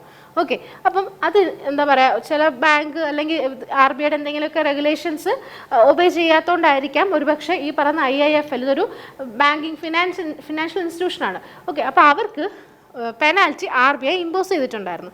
അപ്പം ഇനി അവർക്ക് വർക്ക് ചെയ്യണമെങ്കിൽ എന്ത് ചെയ്യണം, സ്വാഭാവികമായിട്ടും അവർക്ക് ലിക്വിഡിറ്റി എമൗണ്ട് വേണം. ഓക്കെ, അപ്പോൾ ഇവർക്ക് ഈ പറഞ്ഞ IIFL ലിക്വിഡിറ്റി സപ്പോർട്ട് കൊടുക്കാൻ വേണ്ടിയിട്ട് വേറൊരു ഫിനാൻഷ്യൽ ഇൻസ്റ്റിറ്റ്യൂഷൻ മുന്നോട്ട് വന്നിട്ടുണ്ട്. ഓക്കെ, ഏതായിരിക്കും? ഫെയർഫാക്സ് ഇന്ത്യ എന്ന് പറയുന്ന ഒരു ഫിനാൻഷ്യൽ ഇൻസ്റ്റിറ്റ്യൂഷനാണ്. ഓക്കെ, അപ്പോൾ ഫെയർഫാക്സ് വന്നിട്ട്, അതായത് RBI വന്നിട്ട് IIFL പറഞ്ഞു നിനക്ക് ഇനിയും കുറച്ച് നാളത്തേക്ക് ഈ പറഞ്ഞ ലോൺ കൊടുക്കാനോ അങ്ങനത്തെ സാങ്ഷൻ കാര്യങ്ങളൊക്കെ നിനക്ക് ബാൻ ചെയ്തേക്കുവാണ്, കുറച്ച് നാളത്തേക്ക് നിനക്ക് ബാൻ ഞാൻ ഇമ്പോസ് ചെയ്തേക്കുവാണ്. ഓക്കെ, അപ്പോൾ IIFL എന്ത് ചെയ്യും, ഇങ്ങനെ വിഷമിച്ചിരുന്നപ്പം ആര് വന്നു ദൂതനായിട്ട് അല്ലെങ്കിൽ രക്ഷകനായിട്ട്? ആര് വന്നു? ഫെയർഫാക്സ് ഇന്ത്യ വന്നു. ഫെയർഫാക്സ് ഇന്ത്യ വന്നിട്ട് IIFL ഫിനാൻസിന് എത്ര കോടി അല്ലെങ്കിൽ എത്ര രൂപയുടെ ലിക്വിഡിറ്റി സപ്പോർട്ടാണ് വാഗ്ദാനം ചെയ്തേക്കുന്നത്? 200 മില്യൺ USD ആണ് ഫെയർഫാക്സ് ഇന്ത്യ IIFL ഫിനാൻസിന് കൊടുക്കുന്നത്. ക്ലിയർ ആണോ? അതായത് RBI IIFL ഫിനാൻസിന് ബാൻ കൊടുത്തിട്ടുണ്ടായിരുന്നു, മോണിറ്ററി പെനാൽറ്റി കൊടുത്തിട്ടുണ്ടായിരുന്നു. അതിൻ്റെ ഭാഗമായിട്ട് ഇവർക്ക് ലിക്വിഡിറ്റി സപ്പോർട്ട് കൊടുക്കാൻ വേണ്ടിയിട്ട് ഫെയർഫാക്സ് ഇന്ത്യ വന്നു. കൊടുക്കുന്ന എമൗണ്ട് ആണ് 200 മില്യൺ USD. ഓക്കെ, അപ്പോൾ ഇത്രയും കാര്യങ്ങളാണ് ഇതിനകത്ത് പറയുന്നത്. ഓക്കെ, IIFL ഫിനാൻസ് മറക്കരുത്. ചിലപ്പം ചോദിക്കാൻ ചാൻസ് ഉണ്ട്, എത്ര മില്യൺ USD ആണ് ഫെയർഫാക്സ് ഇന്ത്യ IIFL ഫിനാൻസിന് കൊടുത്തത്? ഓക്കെ, അങ്ങനത്തെ കാര്യങ്ങളൊക്കെ ചിലപ്പോൾ ചോദിക്കാൻ ചാൻസ് ഉണ്ട്. നമ്മൾ നിസ്സാരം എന്ന് പറഞ്ഞ് തള്ളിക്കളയുന്ന കാര്യങ്ങളൊക്കെ ആയിരിക്കും ചിലപ്പോൾ എക്സാമിന് ചോദിക്കുന്നത്. ഓക്കെ, ഇപ്പോൾ മറക്കത്തില്ലല്ലോ ഇത്. ഓക്കെ, നിങ്ങളിത് പറയുമ്പോഴേ മനസ്സിലത് പിക്ചറൈസ് ചെയ്യുക, അപ്പം വലിയ ബുദ്ധിമുട്ട് വരത്തില്ല. ഇനി അടുത്തത് SSCക്കാർക്കൊക്കെ ചോദിക്കാൻ ചാൻസ് ഉണ്ട്, അതേപോലെ തന്നെ ബാങ്കിനും ചോദിക്കും. ഓക്കെ, അതായത് ഈ ആർക്കിടെക്ചേഴ്സിന് അല്ലെങ്കിൽ ആർക്കിടെക്ട്സിന് കൊടുക്കുന്ന ഒരു എന്താ പറയുക, ഒരു നോബൽ പുരസ്കാരത്തിന് തുല്യം തന്നെ. അതായത് ആർക്കിടെക്ചറിലുള്ള നോബൽ പ്രൈസ് എന്ന് പറയും. ഓക്കെ, ഏത് പ്രൈസാണ്? പ്രിറ്റ്സർ പ്രൈസ്. ഓക്കെ, അങ്ങനെ ഈ റീസണായിട്ട് 2024 പ്രിറ്റ്സർ ആർക്കിടെക്ചർ പ്രൈസ് കിട്ടിയിട്ടുള്ള ഒരാളെ പറ്റിയാണ് പറയുന്നത്. ഓക്കെ, ഒരു ജാപ്പനീസ് ആർക്കിടെക്റ്റ് ആണ്. അദ്ദേഹത്തിൻ്റെ പേര് റിക്കൻ യമമോട്ടോ. ഇതാണ് റിക്കൻ യമമോട്ടോ. ഓക്കെ, ജാപ്പനീസ് ആണ്. ഇദ്ദേഹത്തിനാണ് 2024 പ്രിറ്റ്സർ ആർക്കിടെക്ചർ പ്രൈസ് കിട്ടിയിട്ടുള്ളത്. ഓക്കെ, ഇദ്ദേഹത്തിന് ഏത് വർക്കിനാണ് ഈ പ്രൈസ് കിട്ടിയിട്ടുള്ളതൊക്കെ ഞാൻ പറയാം. അടുത്ത സ്ലൈഡിൽ ആ പിക്ചർ കാണിക്കുന്നുണ്ട്. ഇപ്പം നിങ്ങൾ പേര് ഓർത്തിരിക്കുക. 2024 പ്രിറ്റ്സർ ആർക്കിടെക്ചർ പ്രൈസ് കിട്ടിയിട്ടുള്ളത് ആർക്കാണ്? റിക്കൻ യമമോട്ടോ. ഓക്കെ, അതായത് ഞാൻ ഓൾറെഡി പറഞ്ഞു, ആർക്കിടെക്ചർ അല്ലെങ്കിൽ അങ്ങനെ ആർക്കിടെക്ചറൽ വർക്കിൽ ഒരു ഗ്ലോബൽ റെക്കഗ്നിഷൻ അല്ലെങ്കിൽ ഹയസ്റ്റ് ഗ്ലോബൽ പ്രൈസാണ് പ്രിറ്റ്സർ ആർക്കിടെക്ചർ പ്രൈസ് എന്ന് പറയുന്നത്. ഓക്കെ, ഈ പ്രിറ്റ്സർ ആർക്കിടെക്ചർ പ്രൈസ് റിസീവ് ചെയ്യുന്ന 53ാമത്തെ ആളാണ് റിക്കൻ യമമോട്ടോ. ഓക്കെ, 53ാമത്തെ ലോറേറ്റാണ്. നിങ്ങൾക്കറിയാമല്ലോ, നോബൽ പ്രൈസ് വിന്നേഴ്സ് എന്നല്ല പറയുന്നത്, നോബൽ പ്രൈസ് ലോറേറ്റ് എന്നാണ് പറയുന്നത്. അതേപോലെ ഇത് ആർക്കിടെക്ചർ ബേസിലുള്ള അല്ലെങ്കിൽ ആർക്കിടെക്ചർ ഫീൽഡിലുള്ള നോബൽ പ്രൈസിന് തുല്യമായിട്ട് കൊടുക്കുന്ന ഒരു പ്രൈസാണ് പ്രിറ്റ്സർ പ്രൈസ്. ഓക്കെ, അപ്പോൾ 53ാമത്തെ ലോറേറ്റ് ആണ് അല്ലെങ്കിൽ പ്രിറ്റ്സർ ആർക്കിടെക്ചർ പ്രൈസിൻ്റെ 53ാമത്തെ ലോറേറ്റ് ആണ് നമ്മുടെ ഈ റിക്കൻ യമമോട്ടോ എന്ന് പറയുന്നത്. അദ്ദേഹം ജാപ്പനീസ് ആണെന്ന് പറയുന്നത്. അപ്പോൾ ജപ്പാനിലെ അല്ലെങ്കിൽ ജാപ്പനീസ് ആർക്കിടെക്റ്റിൽ 9ാമത്തെ ആൾ കൂടിയാണ് റിക്കൻ യമമോട്ടോ. മറക്കോ? എന്തൊക്കെയാണ് പറഞ്ഞേക്കുന്നത്? ആർക്കിടെക്ചർ ഫീൽഡിൽ കൊടുക്കുന്ന നോബൽ പ്രൈസ് അല്ലെങ്കിൽ ആ ഒരു നോബൽ ഓഫ് ആർക്കിടെക്ചർ എന്നാണ് പറയുന്നത് ഈ പ്രിറ്റ്സർ ആർക്കിടെക്ചർ പ്രൈസ്. 2024 ഈ അവാർഡ് കരസ്ഥമാക്കിയിട്ടുള്ള ഒരു ജാപ്പനീസ് ആർക്കിടെക്റ്റാണ്. അദ്ദേഹത്തിൻ്റെ പേര് റിക്കൻ യമമോട്ടോ. ഓക്കെ, ഇങ്ങനെ റിക്കൻ യമമോട്ടോന് 53 ഇല്ലെങ്കിൽ ഈ പറയുന്ന അവാർഡ് റിസീവ് ചെയ്യുന്ന 53ാമത്തെ ആളാണ് റിക്കൻ യമമോട്ടോ. അദ്ദേഹം ജാപ്പനീസ് ആണെന്ന് പറഞ്ഞു. അപ്പം 9ാമത്തെ ജാപ്പനീസ് ആർക്കിടെക്റ്റ് കൂടിയാണ് ഈ റിക്കൻ. ഈ അവാർഡ് റിസീവ് ചെയ്യുന്ന 9ാമത്തെ ജാപ്പനീസ് ആർക്കിടെക്റ്റാണ് റിക്കൻ യമമോട്ടോ. ഓക്കെ, ക്ലിയർ അല്ലേ? ഇനി 2024 നമ്മൾ പഠിച്ചത്. അപ്പോൾ 2023 ഈ പ്രൈസ് ആർക്കാ കിട്ടിയെന്ന് കൂടെ നോക്കാം. ഓക്കെ, സർ അതൊരു ആർക്കിടെക്റ്റ് ആണ്, സ്വാഭാവികമായിട്ടും ആർക്കിടെക്ചറിന് ഇത് കൊടുക്കത്തുള്ളൂ കേട്ടോ. Sir David Alan Chipperfield. Okay, sir David Alan Chipperfield എന്ന് പറഞ്ഞിട്ടുള്ള ഒരു ആർക്കിടെക്റ്റിനാണ് 2023 ഈ പറയുന്ന പ്രിറ്റ്സർ ആർക്കിടെക്ചർ പ്രൈസ് കൊടുത്തിട്ടുണ്ടായിരുന്നത്. ഇനി നമുക്ക് ആകാംക്ഷയാകും, നമുക്ക് ഇന്ത്യക്കാർക്കൊന്നും കിട്ടിയിട്ടില്ലേ നമ്മൾ വിചാരിക്കും. ഇന്ത്യക്കാരനും കിട്ടിയിട്ടുണ്ട്. ഇതുവരേക്കും ഒരൊറ്റ ഇന്ത്യക്കാരനെ ഈ പറയുന്ന പ്രിറ്റ്സർ ആർക്കിടെക്ചർ പ്രൈസ് കിട്ടിയിട്ടുള്ളൂ. ആർക്കായിരിക്കും? ബാലകൃഷ്ണ ദോഷി. ബാലകൃഷ്ണ ദോഷിയാണ് ഇതുവരേക്കും ആദ്യത്തേതും ഓൺലി ഇന്ത്യൻ ആർക്കിടെക്റ്റും. ഈ പ്രൈസ് കിട്ടുന്ന ഓൺലി ഇന്ത്യൻ ആർക്കിടെക്റ്റും ആരാണ്? ബാലകൃഷ്ണ ദോഷിയാണ്. അദ്ദേഹത്തിന് ഈ പറയുന്ന പ്രിറ്റ്സർ ആർക്കിടെക്ചർ പ്രൈസ് കിട്ടിയത് 2018 ക്ലിയർ അല്ലേ? അപ്പം നമ്മൾ ഒരുപാട് കാര്യങ്ങൾ ഇതിനകത്ത് നോക്കിയിട്ടുണ്ടായിരുന്നു അല്ലേ? എന്തായിരുന്നു? പ്രിറ്റ്സർ ആർക്കിടെക്ചർ പ്രൈസാണ് നോബൽ പ്രൈസ് ഓഫ് ആർക്കിടെക്ചർ എന്ന് പറയുന്നത്. ഇനി അങ്ങനെ ഈ പ്രിറ്റ്സർ ആർക്കിടെക്ചർ പ്രൈസ് കിട്ടുന്ന 53ാമത്തെ ആളാണ് നമ്മുടെ ഈ റിക്കൻ യമാമോട്ടോ. അദ്ദേഹം ഒരു ജാപ്പനീസ് ആർക്കിടെക്റ്റാന്ന് പറഞ്ഞു. ജപ്പാനിലെ തന്നെ 9ാമത്തെ ആർക്കിടെക്റ്റാണ് ഈ പ്രൈസ് റിസീവ് ചെയ്യുന്ന 9ാമത്തെ ആളാണ് റിക്കൻ യമാമോട്ടോ. ഇനി 2024 പ്രൈസാണ് നമ്മൾ പറഞ്ഞത്. അപ്പോൾ 2023 ഈ പ്രൈസ് കിട്ടിയിട്ടുള്ളത് ആർക്കായിരുന്നു? സർ ഡേവിഡ് അലൻ ചിപ്പർഫീൽഡ് എന്ന് പറഞ്ഞിട്ടുള്ള ആൾക്കായിരുന്നു. ഇനി ഇന്ത്യക്കാരിലും ഒരേ ഒരു ഇന്ത്യക്കാരന് ഈ പറഞ്ഞ പ്രിറ്റ്സർ ആർക്കിടെക്ചർ പ്രൈസ് കിട്ടിയിട്ടുണ്ട്. അതാർക്കാണ്? ബാലകൃഷ്ണ ദോഷി. ഒരേ ഒരാൾ, ആദ്യത്തേതും അവസാനത്തേതും ഞാൻ പറയത്തില്ല, ഇതുവരേക്കും ഒരൊറ്റൊരാൾക്ക് ഈ പറയുന്ന പ്രൈസ് കിട്ടിയിട്ടുള്ളൂ. അത് ബാലകൃഷ്ണ ദോഷിയാണ്. അദ്ദേഹത്തിന് ഈ അവാർഡ് കിട്ടിയ വർഷം 2018. ഓക്കെ, ഇത്രയും ഒരുപാട് കാര്യങ്ങൾ നമ്മൾ ഇതിനകത്ത് ഡിസ്കസ് ചെയ്തിട്ടുണ്ടായിരുന്നു. ഇനി ഇദ്ദേഹത്തിന് അവാർഡ് കിട്ടിയെന്ന് പറഞ്ഞല്ലോ, ഏത് കൺസ്ട്രക്ഷൻ വർക്കിനാണ് അവാർഡ് കിട്ടിയെന്ന് നോക്കാം. ഇതൊരു മ്യൂസിയമാണ് ജപ്പാനിലെ, യൊക്കോസുക്ക മ്യൂസിയം എന്നാണ് പറയുന്നത്. കണ്ടോ, ഫുൾ ഗ്ലാസ് ബേസ് ചെയ്തിട്ടുള്ള ഒരു മ്യൂസിയമാണ് യൊക്കോസുക്ക മ്യൂസിയം ഓഫ് ആർട്ടാണ്. ഇത് കൺസ്ട്രക്ട് ചെയ്തതിനാണ് നമ്മുടെ റിക്കൻ യമാമോട്ടോയ്ക്ക് പ്രിറ്റ്സർ ആർക്കിടെക്ചർ പ്രൈസ് കിട്ടിയിട്ടുള്ളത്. ഓക്കെ, അടുത്ത് നോക്കാം. അടുത്ത് നിങ്ങൾ ഒരുപാട് കേട്ടിട്ടുള്ള ഒരു റൈറ്ററിൻ്റെ പേരാണ് അമിതാവ് ഘോഷ്. ഒരു ന്യൂസ് പേപ്പറൊക്കെ വായിച്ചിട്ടുള്ളവർക്ക് ഒരുപാട് കേട്ടിട്ടുണ്ടായിരിക്കും അമിതാവ് ഘോഷ്. ഓക്കെ, അപ്പോൾ അമിതാവ് ഘോഷിന് ഇപ്പോൾ റീസെൻ്റായിട്ട് ഒരു അവാർഡ് കിട്ടിയിട്ടുണ്ട്. അതായത് നെതർലാൻഡിൻ്റെ ഈ റൈറ്റേഴ്സിന് കൊടുക്കുന്ന ഏറ്റവും വലിയൊരു ഹയസ്റ്റ് ഓണറാണ് എറാസ്മസ് പ്രൈസ്. ഓക്കെ, നെതർലാൻഡിൻ്റെയാണ് എറാസ്മസ് പ്രൈസ്.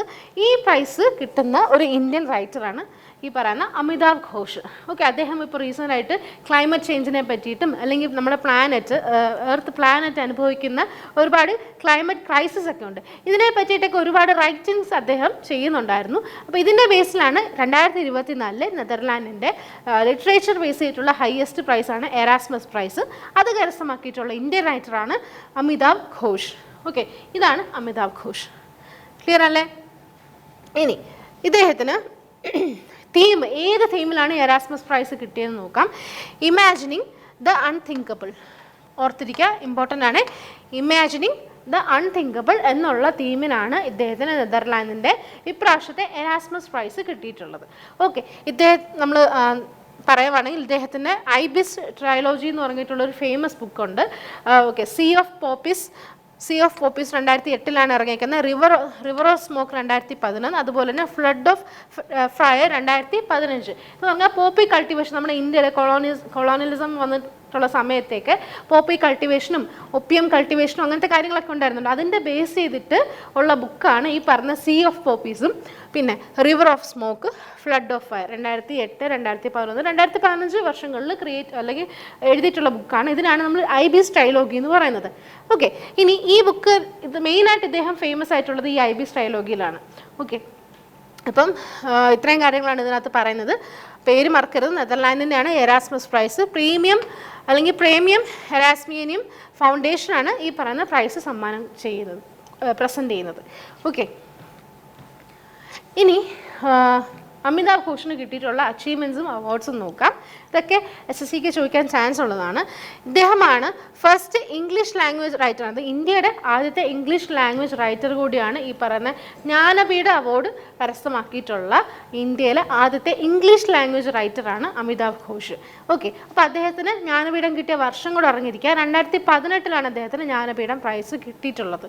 ഓക്കെ, നമ്മൾ ഓൾറെഡി നേരത്തെ 2018 പറഞ്ഞിട്ടുണ്ടായിരുന്നു. ഓർമ്മയുണ്ടോ? Balkrishna Doshi Pritzker architecture prize കിട്ടിയിട്ടുള്ള വർഷം. ഓക്കെ, 2018 അമിതാഭ് ഘോഷിന് ജ്ഞാനപീഠ അവാർഡ് കിട്ടിയിട്ടുണ്ടായിരുന്നു. ഇന്ത്യയുടെ ഹയസ്റ്റ് ലിറ്റററി അവാർഡാണ്. ഈ അവാർഡ് കരസ്ഥമാക്കിയിട്ടുള്ള ആദ്യത്തെ ഇംഗ്ലീഷ് ലാംഗ്വേജ് റൈറ്റർ കൂടിയാണ് അമിതാഭ് ഘോഷ്. അമിതാഭ് ഘോഷ്. ഇനി അദ്ദേഹത്തിന് പത്മശ്രീ അവാർഡ് കിട്ടിയിട്ടുണ്ട്. 2007 പത്മശ്രീ അവാർഡ് കിട്ടിയിട്ടുള്ളത്. സ്വാഭാവികമായിട്ടും ഏത് ഫീൽഡായിരിക്കും? ലിറ്ററേച്ചർ ആൻഡ് എഡ്യൂക്കേഷൻ എന്ന് പറഞ്ഞിട്ടുള്ള ഫീൽഡിനാണ് അമിതാഭ് ഘോഷിന് പത്മശ്രീ അവാർഡ് 2007 കിട്ടിയിട്ടുള്ളത്. ഓക്കെ, ഇനി സാഹിത്യ അക്കാദമി അവാർഡ്സ് കിട്ടിയത് 1990 ദ ഷാഡോ ലൈൻസ് എന്ന് പറഞ്ഞിട്ടുള്ള ബുക്കിനാണ് അദ്ദേഹം 1990 സാഹിത്യ അക്കാദമി അവാർഡ് കരസ്ഥമാക്കിയിട്ടുണ്ടായിരുന്നത്. ഓക്കെ, ഇനി മാൻ ബുക്കർ പ്രൈസ് എന്ന് പറയുന്ന അവാർഡിനും അദ്ദേഹം ഷോർട്ട് ലിസ്റ്റഡ് ആയിട്ടുണ്ട്. 2008 ഏത് നോവലിനാണ്? നമ്മുടെ IBS ട്രൈലോഗിക്കകത്ത് വരുന്ന സീ ഓഫ് പോപ്പീസ് എന്ന് പറഞ്ഞിട്ടുള്ള ബുക്കിനാണ് അദ്ദേഹം മാൻ ഓഫ് ബുക്കർ പ്രൈസിന് 2008 ഷോർട്ട് ലിസ്റ്റഡ് ആയിട്ടുണ്ടായിരുന്നത്. ഇനി 2019 ഫോറിൻ പോളിസി മാഗസിൻ നെയിം ചെയ്തിട്ടുള്ള one of the most global thinker എന്നുള്ള ഒരു പട്ടം കൂടി അദ്ദേഹത്തിന് കിട്ടിയിട്ടുണ്ടായിരുന്നു 2019. ഓക്കെ, അടുത്ത ന്യൂസ് നോക്കുക. ഒരു അപ്പോയിൻമെൻറ്റ് ന്യൂസാണ്. Future Generali India life insurance എന്ന് പറഞ്ഞത്. അതായത് നമ്മുടെ ഇത് ഒരു ജോയിൻറ്റ് വെഞ്ചറാണ്. ജനറലി ഗ്രൂപ്പും അതേപോലെ തന്നെ ഫ്യൂച്ചർ ഗ്രൂപ്പും കൂടെ ചേർന്നിട്ടുള്ള ഒരു ജോയിൻറ്റ് വെഞ്ചറാണ്. ഇതിൻ്റെ MD ആൻഡ് CEO ആയിട്ട് റീസെൻ്റായിട്ട് അലോക് റുങ്ത എന്ന് പറഞ്ഞിട്ടുള്ള ഒരാളെയാണ് അപ്പോയിൻറ്റ് ചെയ്തിട്ടുണ്ടായിരുന്നത്. ഓക്കെ, അലോക് റുങ്ത. അതിന് മുൻപ് അദ്ദേഹം ആരെയാണ് സക്സീഡ് ചെയ്തതെന്ന് നോക്കാം. അതിന് മുന്നേ ആരായിരുന്നു? ബ്രൂസ് ഡി ബ്രോയ്സ് എന്ന് പറഞ്ഞിട്ടുള്ള ആളായിരുന്നു. 2022 തൊട്ട് അദ്ദേഹമായിരുന്നു MD ആൻഡ് CEO ഈ പറഞ്ഞ ഫ്യൂച്ചർ ജനറാലി ഇന്ത്യ ലൈഫ് ഇൻഷുറൻസിൻ്റെ. ഇനി ആരായിരിക്കും? അലോക് റുങ്ത ആയിരിക്കും.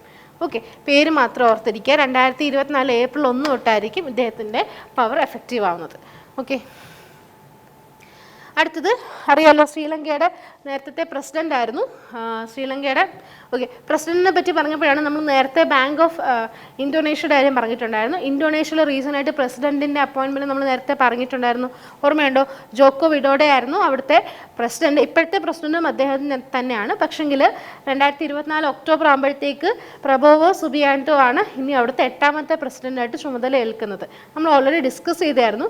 ഇന്തോനേഷ്യയുടെ ന്യൂസ് വരുമ്പോൾ പറയണമെന്ന് വിചാരിച്ചായിരുന്നു, പക്ഷെ ഞാൻ മറന്നുപോയി. പ്രസിഡന്റിൻ്റെ കാര്യം പറഞ്ഞപ്പോഴാണ് അത് ഓർത്തത്.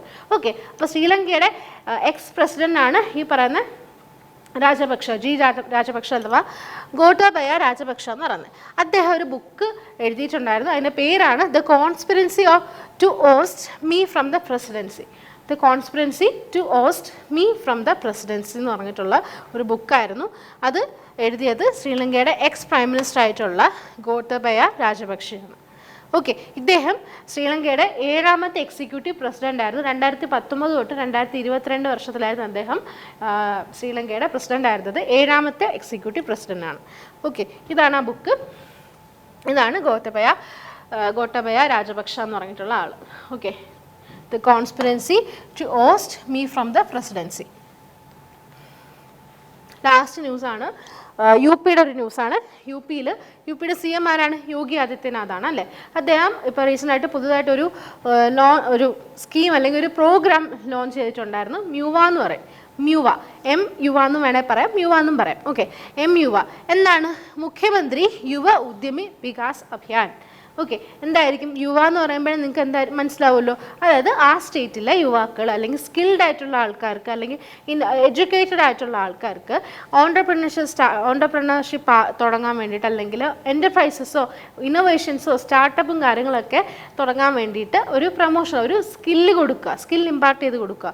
മറ്റൊന്നുമല്ല, ആ UP എന്ന് പറഞ്ഞ സ്റ്റേറ്റിലുള്ള എൻ്റർപ്രൈസസും ഇന്നോവേഷൻസ് കൾച്ചറൊക്കെ ഒന്ന് പ്രൊമോട്ട് ചെയ്യാൻ വേണ്ടിയിട്ടാണ് ഈ പറയുന്ന യങ് ഓൺടർപ്രണേഴ്സിനെ കൊണ്ടുവരാൻ വേണ്ടിയിട്ട് അല്ലെങ്കിൽ അവർക്കൊന്ന് അവരെ എംപവർ ചെയ്യാൻ വേണ്ടിയിട്ടാണ് MUവ എന്ന് പറഞ്ഞിട്ടുള്ള ഒരു സ്കീം UPയിൽ ലോഞ്ച് ചെയ്തിട്ടുള്ളത്. ഓക്കെ, അപ്പോൾ UPയുടെ CM ആയിട്ടുള്ള യോഗി ആദിത്യനാഥാണ് ഈ മുഖ്യമന്ത്രി യുവ ഉദ്യമി വികാസ് അഭിയാൻ എന്ന് പറഞ്ഞിട്ടുള്ള പ്രോഗ്രാം ലോഞ്ച് ചെയ്തേക്കുന്നത്. എന്തിനു വേണ്ടിയിട്ടാണെന്ന് ഞാൻ പറഞ്ഞു. ഓൾറെഡി UPയിൽ എഡ്യൂക്കേറ്റഡ് ആയിട്ടുള്ള ആൾക്കാരും സ്കിൽഡ് ആയിട്ടുള്ള ഒരുപാട് യൂത്ത് ഉണ്ട്. അപ്പോൾ അവരെ ഒന്ന് എംപവർ ചെയ്യാൻ വേണ്ടിയിട്ടും അവർക്ക് ഓൺടർപ്രണേഴ്സ് ആകാൻ വേണ്ടി ഒരു യങ് ഓൺടർപ്രണേഴ്സ് വരാൻ വേണ്ടിയിട്ട് എംപവർ ചെയ്യാൻ വേണ്ടിയിട്ടൊക്കെയാണ് ഈ പറയുന്ന MSME ഫീൽഡിലൊക്കെ ഒരുപാട് എസ്റ്റാബ്ലിഷ്മെൻ്റ് ഒക്കെ വരുത്താൻ വേണ്ടിയിട്ടാണ്, കൊണ്ടുവരാൻ വേണ്ടിയിട്ടാണ് MUവ എന്ന് പറഞ്ഞിട്ടുള്ള പ്രോഗ്രാം വന്നിട്ടുള്ളത്. ആരാണ് ലോഞ്ച് ചെയ്തത്? UPയുടെ CM ആയിട്ടുള്ള യോഗി ആദിത്യനാഥാണ്. മറക്കരുത്, MUവ. ഓക്കെ, അപ്പോൾ ഇത്രയും കാര്യങ്ങളാണ് നമ്മൾ ഡിസ്കസ് ചെയ്ത്. ഒരുപാട് ന്യൂസ് നമ്മളിന്ന് ഡിസ്കസ് ചെയ്തിട്ടുണ്ടായിരുന്നു. ഒരുപാട് ഇമ്പോർട്ടൻ്റ് ആയിട്ടുള്ള ഒത്തിരി ന്യൂസ് നമ്മളിന്ന് പറഞ്ഞിട്ടുണ്ടായിരുന്നു. ഓക്കെ, അപ്പോൾ ഇത്രയും കാര്യങ്ങളൊക്കെയാണ് നമുക്ക് ഇന്ന് നോക്കാനുള്ളത്. നിങ്ങളിതെല്ലാം നോട്ടൊക്കെ പ്രിപ്പയർ ചെയ്ത് വൃത്തിയായിട്ട് പഠിക്കും എന്നുള്ളൊരു പ്രതീക്ഷയിലാണ് നമ്മൾ ഇത്രയും കണ്ടൻ്റൊക്കെ ഒരു ദിവസം ഇൻക്ലൂഡ് ചെയ്യുന്നത്. ഓക്കെ, ഇതിനകത്ത് ആവശ്യമുള്ള കാര്യങ്ങൾ മാത്രമേ നമ്മൾ ഇൻക്ലൂഡ് ചെയ്യുന്നുള്ളൂ. അതും SSC ആണെങ്കിലും റെയിൽവേ ആണെങ്കിലും ബാങ്ക് ആണെങ്കിലും എല്ലാ കോമ്പറ്റേറ്റീവ് എക്സാംസിനെയും ഫോക്കസ് ചെയ്തിട്ടാണ് നമ്മൾ ഇങ്ങനെ ഒരു വീഡിയോ അല്ലെങ്കിൽ കണ്ടന്റ് ക്രിയേറ്റ് ചെയ്യുന്നത്. ഓക്കെ, അതുകൊണ്ട് SSCക്ക് മാത്രമോ ബാങ്കിന് മാത്രമോ എന്ന് വിചാരിക്കരുത്. പക്ഷെങ്കിൽ ബാങ്കിന് ഇമ്പോർട്ടൻ്റ് ആയിട്ടുള്ള എക്കണോമി ന്യൂസ് നമ്മൾ ഇൻക്ലൂഡ് ചെയ്യാറില്ല, അധികവും ഇൻക്ലൂഡ് ചെയ്യാറില്ല. കാരണം ഈ റേറ്റും കാര്യങ്ങളൊക്കെ എന്തായിരിക്കും, ഞാൻ ഒരുപാട് വട്ടം പറഞ്ഞിട്ടുണ്ട്, സ്റ്റിൽ ഒന്നുകൂടെ പറയുവാണ്. റേറ്റും കാര്യങ്ങളൊക്കെ എക്സാം സമയമാകുമ്പോൾ എല്ലാം കൂടെ കൺസോളിഡേറ്റ് ചെയ്തിട്ട് ഒരു വീഡിയോ നമ്മൾ ഇറക്കുന്നതായിരിക്കും. അത് മതി നിങ്ങൾക്ക് എക്സാം ക്രാക്ക് ചെയ്യാൻ വേണ്ടിയിട്ട്. ഓക്കെ, പിന്നീട് അതുപോലെ SSCക്കും റെയിൽവേക്കും വേണ്ടുന്ന ഇമ്പോർട്ടൻറ്റ് ഡേയ്സ് ഉണ്ട്. അതും ഒരു മന്ത് എൻഡ് ആകുമ്പം ആ മന്തിലുള്ള ഇമ്പോർട്ടൻറ്റ് ഡേയ്സും പഠിക്കേണ്ട കുറച്ച് തീമുകളും അതെല്ലാം കൂടെ ചേർത്തിട്ട് ഒരു കൺസോളിഡേറ്റഡ് വീഡിയോ നമ്മൾ ഇറക്കുന്നതായിരിക്കും. ഓക്കെ, അപ്പോൾ അതെല്ലാം ഒഴിച്ച് ബാക്കി എക്സാമിന് ചോദിക്കാൻ ചാൻസ് ഉള്ള എല്ലാ ഏരിയയിലും നമ്മൾ കവർ ചെയ്തിട്ടാണ് ഡെയിലി കറണ്ട് അഫയേഴ്സ് വീഡിയോ ഇടുന്നത്. ഓക്കെ, അപ്പോൾ നിങ്ങൾക്ക് വീഡിയോ ഇഷ്ടമായെങ്കിൽ നിങ്ങളൊന്ന് ലൈക്ക് ചെയ്യുക. ഈ വീഡിയോ യൂസ്ഫുൾ ആണെന്ന് നിങ്ങൾക്ക് തോന്നുവാണെങ്കിൽ നിങ്ങൾ ഷെയർ ചെയ്യുക. നിങ്ങൾക്ക് ഹെൽപ്ഫുൾ ആയെങ്കിൽ നിങ്ങൾ കമൻറ്റ് ചെയ്യുക. ഓക്കെ, അപ്പോൾ അടുത്ത വീഡിയോയിൽ കാണും. അതുവരേക്കും stay tune, take care, by.